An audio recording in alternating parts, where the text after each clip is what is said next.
बिस्मिल्लाहिर्रहमानिर्रहीम अस्सलाम वालेकुम। जो है हमने ग्रुप वन के जो हमारे पास एंटी एरिथमिक ड्रग्स थी वो हमने पिछली वीडियो में पढ़ ली थी। ठीक है, अब जो हम पढ़ने लगे हैं एंटी एरिथमिक ड्रग्स, जो बाकी ग्रुप्स रह गए हैं वो हम पढ़ेंगे। ठीक है, अब इसमें सबसे पहले आ जाती है बीटा ब्लॉकर्स। बीटा ब्लॉकर्स क्या होता है? बीटा रिसेप्टर्स सबसे पहले करते क्या? बीटा रिसेप्टर्स हमारे पास हमें पता है हार्ट में होते हैं, और जितने भी बीटा रिसेप्टर्स थे वो जी स्टिमुलेटरी प्रोटीन के ज़रिए जो है हमारे पास आगे सेकंड मैसेंजर जो है एटीपी से साइक्लिक एएमपी बनाते थे, और वो हमारे पास क्या करता था? वो हमारे पास हार्ट की कॉन्ट्रैक्शन को बढ़ा रहा था। ठीक है, बीटा रिसेप्टर्स, और हमारे पास हार्ट रेट को इंक्रीज़ कर रहा था, कॉन्ट्रैक्टिलिटी बढ़ा रहा था, और हमारे पास हार्ट रेट को इंक्रीज़ कर रहा था। अब ये क्या है? अगर हम बीटा ब्लॉकर्स दें, बीटा ब्लॉकर्स देने से क्या होगा? बीटा रिसेप्टर्स जो है हमारे पास, यानी कि जो साइक्लिक एटीपी से साइक्लिक एएमपी बन रही है वो हमारे पास बनना कम हो जाएगी अगर हम बीटा ब्लॉकर्स देंगे। ठीक है, अगर हमारे पास ये बनना कम हो जाएगी तो ये क्या करेगा? हमारे पास जो आगे हार्ट की कॉन्ट्रैक्टिलिटी है, हार्ट रेट जो है वो हमारे पास डिक्रीज कर जाएगा। उसको वो हार्ट रेट भी डिक्रीज कर जाएगा और कॉन्ट्रैक्टिलिटी भी हमारे पास डिक्रीज कर जाएगी। यही हम यूज़ करते हैं एरिथमिया को कंट्रोल करने में। जो हमारे पास एक्स्ट्रा रिदम आ रही होती हैं हमारे पास, ठीक है, उसको हार्ट रेट को कंट्रोल करने के लिए हम ये बीटा ब्लॉकर्स ड्रग देते हैं। एक होता है इसमें एस्मोलोल, और बाकी जो दो ड्रग्स हैं लॉन्ग एक्टिंग, ये शॉर्ट एक्टिंग है। एस्मोलोल याद रख लें, स्मॉल आता है बीच में, स्मॉल से शॉर्ट एक्टिंग याद कर लें। ये आ जाता है एस्मोलोल, और फिर आ जाता है टीमोलोल और मेटोप्रोलोल। ये हमारे पास दो लॉन्ग एक्टिंग बीटा ब्लॉकर्स हैं जो हम एरिथमिया के अंदर यूज़ कर रहे हैं। जो हमारे पास शॉर्ट एक्टिंग है वो कहाँ यूज़ होती है और लॉन्ग एक्टिंग कहाँ यूज़ होती है? शॉर्ट एक्टिंग हमारे पास कहाँ यूज़ होगी? जो हमारे पास एक्यूट, हमारे पास जो होगा ना एक्यूट एमआई के एरिथमियाज, एक्यूट मायोकार्डियल एरिथमियाज। ठीक है, जब भी हमारे पास अगर कोई एमसीक्यू आ जाए उसके अंदर हमें दिया वो हो एक्यूट मायोकार्डियल एरिथमियाज, ठीक है, जिसमें हमारे पास अगर किसी पेशेंट को हाइपरटेंशन है, कार्डियोमायोपैथी है, उसकी वजह से हमारे पास कोई पेशेंट को एरिथमियाज जनरेट हुए हैं, हाइपरटेंशन, कार्डियोमायोपैथी,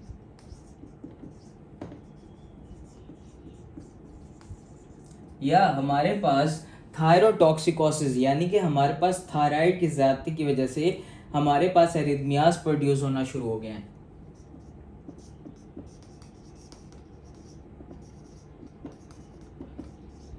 तो इनके लिए हमारे पास क्या यूज होगा? हमारे पास शॉर्ट एक्टिंग बीटा ब्लॉकर, हमारे पास ड्रग ऑफ चॉइस यूज होगी, और उसमें क्या आ जाता है? हमारे पास एस्मोलोल आ जाती है शॉर्ट एक्टिंग बीटा ब्लॉकर्स के अंदर, जो हमारे पास इनके एरिथमियाज को कंट्रोल करने के लिए हम काम करते हैं। अब ये तो हो गई शॉर्ट एक्टिंग की बात आ जाती है लॉन्ग एक्टिंग। जो टीमोलोल और मेटाप्रोलोल है वो कहाँ यूज होते हैं? ये हमारे पास यूज होते हैं एज अ प्रोफाइलेक्सिस। ठीक है, हमारे पास किसी भी एरिथमिया को प्रोफाइलेक्टिकली कंट्रोल करने के लिए हमारे पास ये दो ड्रग्स यूज होते हैं प्रोफाइलेक्सिस में। ठीक है, इसके बाद हमारे पास आ जाते हैं, ये यहाँ तक थी बीटा ब्लॉकर्स की कहानी खत्म हो गई। इसमें हमारे पास पढ़ लिया हमारे पास शॉर्ट एक्टिंग कौन सी हैं, लॉन्ग एक्टिंग कौन सी हैं, एक्यूट एमआई, कार्डियोमायोपैथी और थायरोटॉक्सिकोसिस की वजह से जो एरिथमियाज होंगे, एक्यूट एरिथमियाज जो होंगे, उनमें हमारे पास शॉर्ट एक्टिंग बीटा ब्लॉकर जो है वो ड्रग ऑफ चॉइस है। आपने ये याद रखना है, ये एमसीक्यू के फॉर्म में आपसे कहीं भी पूछ सकते हैं। उसके बाद आ जाते हैं potassium channel blockers. Potassium channel blockers में हमारे पास आगे डोफेटिलाइड और आई ब्यूटिलाइड। ठीक हो गया, potassium channel blockers. Potassium channel blockers कैसे काम करते हैं? ये हमारे पास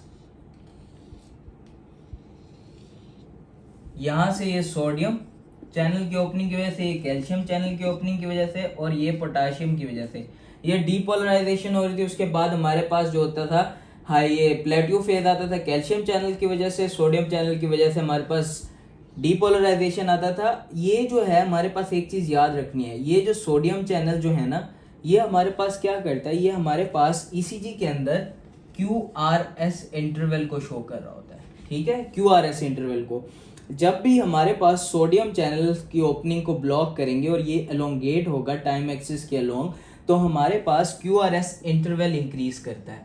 ये आ गई सोडियम चैनल की बात। अगर हम बात करते हैं कैल्शियम और पोटाशियम चैनल्स के अंदर, कैल्शियम और पोटाशियम चैनल क्या, अगर इनको एलोंगेट करेंगे, अब फर्ज करें, अब यहाँ पे हम बात करें पोटाशियम चैनल की।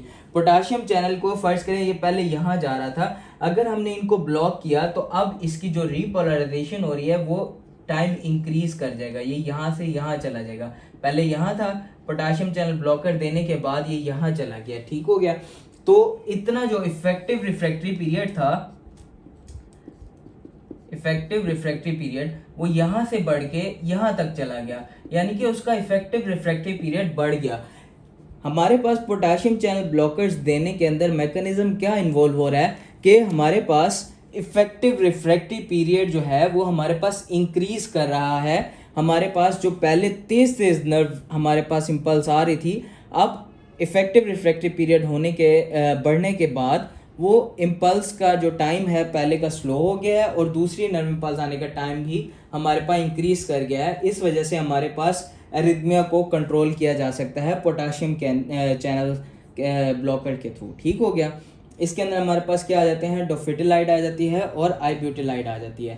जैसे कि हमारे पास सोडियम चैनल्स ईसीजी के अंदर क्यूआरएस इंटरवल को एलोंगेट कर रहे थे, इस तरह ये कैल्शियम और पोटाशियम चैनल्स जो हैं ये हमारे पास एसटी इंटरवल को शो कर रहे होते हैं ईसीजी के अंदर।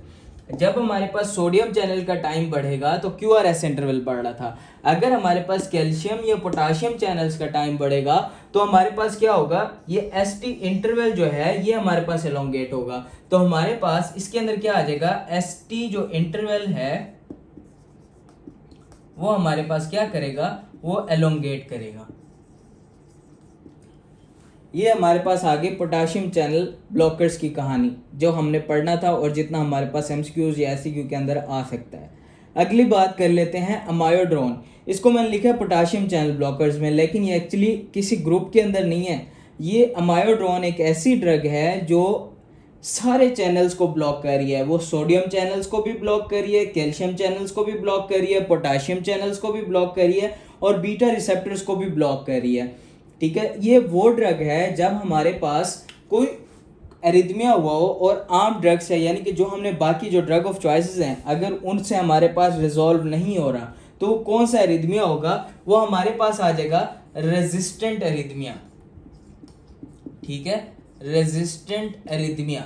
अगर हमारे पास कोई भी एरिथमिया दूसरी ड्रग से जो कि उसकी ड्रग ऑफ चॉइस है उससे कंट्रोल नहीं हो रहा और रेजिस्टेंट एरिथमिया है तो हमारे पास हमारे पास ड्रग ऑफ चॉइस होगी अमायोड्रोन, तब हम देते हैं।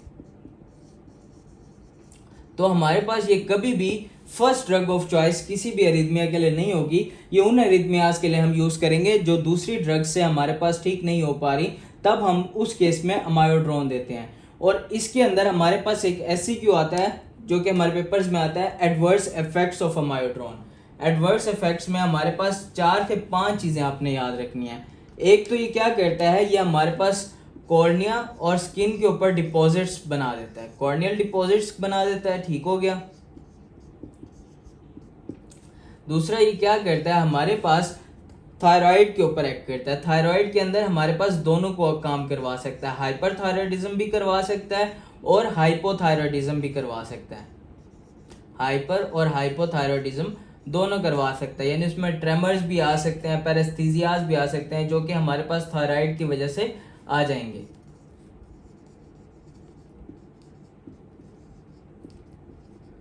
और तीसरी चीज क्या आ जाती है, ये हमारे पास पल्मोनरी फिब्रोसिस करवा सकता है।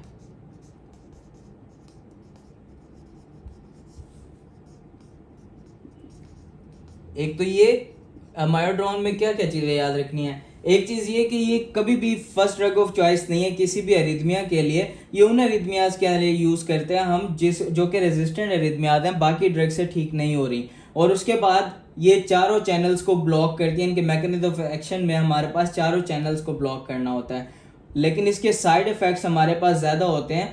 और ये क्या क्या करवा सकता है, कॉर्नियल डिपॉजिट्स करवा सकता है, थायराइड हाइपर और हाइपो दोनों करवा सकता है और पल्मोनरी फिब्रोसिस करवा सकता है। यहां तक अमायोड्रोन की भी कहानी होती है खत्म। इसके बाद आ जाते हैं हम कैल्शियम चैनल ब्लॉकर्स में जो हमारे पास ग्रुप 4 है, और उसके बाद आ जाएंगे हम कुछ मिसलेनियस ड्रग्स में जो कि हमारे पास एरिथमियाज को कंट्रोल करने में हम यूज करते हैं। तो सबसे पहले हम बात कर लेते हैं कैल्शियम चैनल ब्लॉकर्स की। ये हमारे पास ग्रुप 4 है, कैल्शियम चैनल ब्लॉकर्स।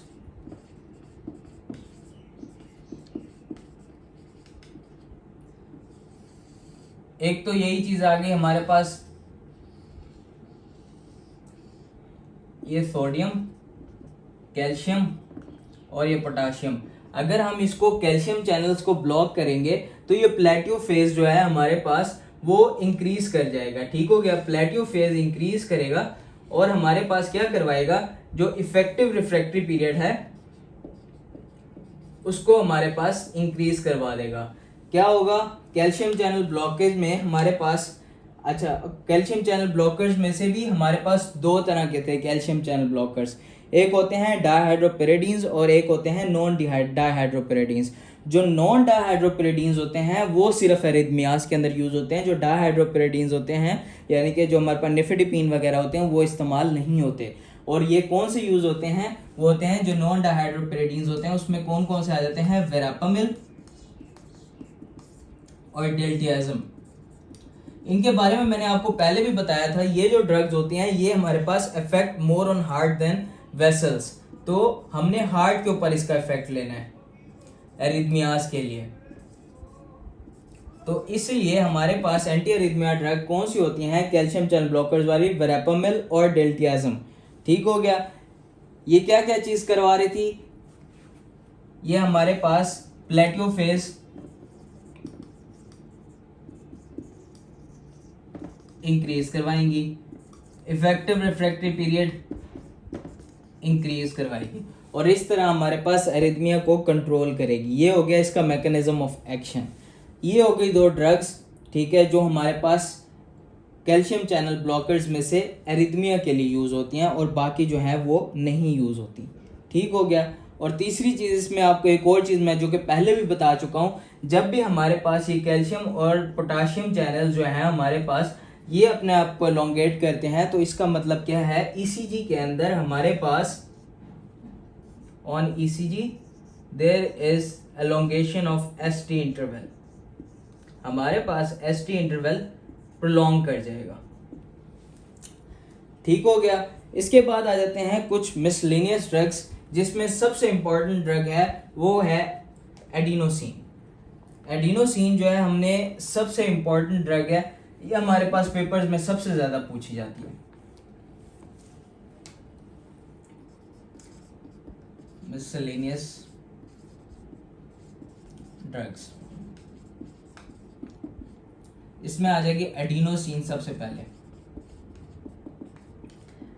अच्छा, एडिनोसिन हमारे पास ड्रग ऑफ चॉइस होती है किसके लिए, जो एवी नोडल एरिथमियाज होते हैं उनके लिए ड्रग ऑफ चॉइस होती है।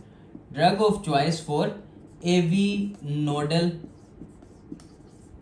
एरिथमियाज।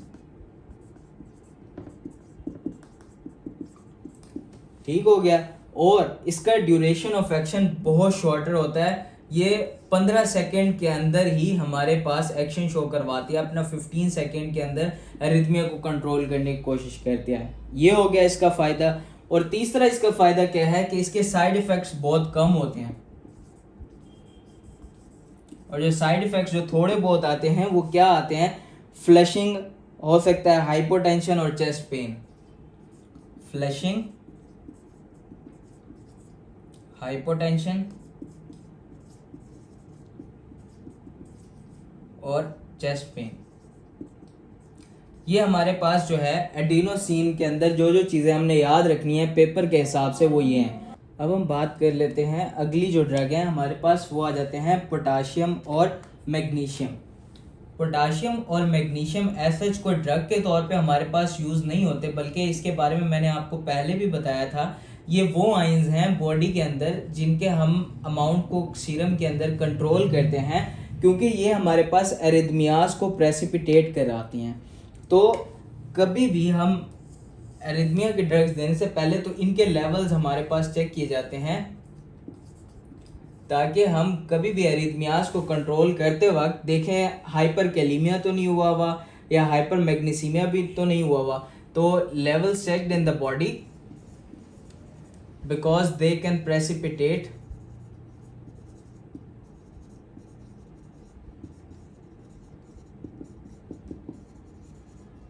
arrhythmias.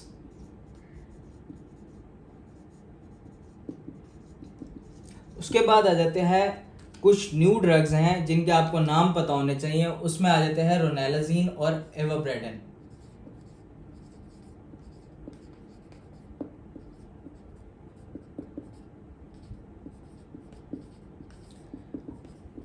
ये हमारे पास सारे एंटी एरिथमिक ड्रग्स के बारे में था।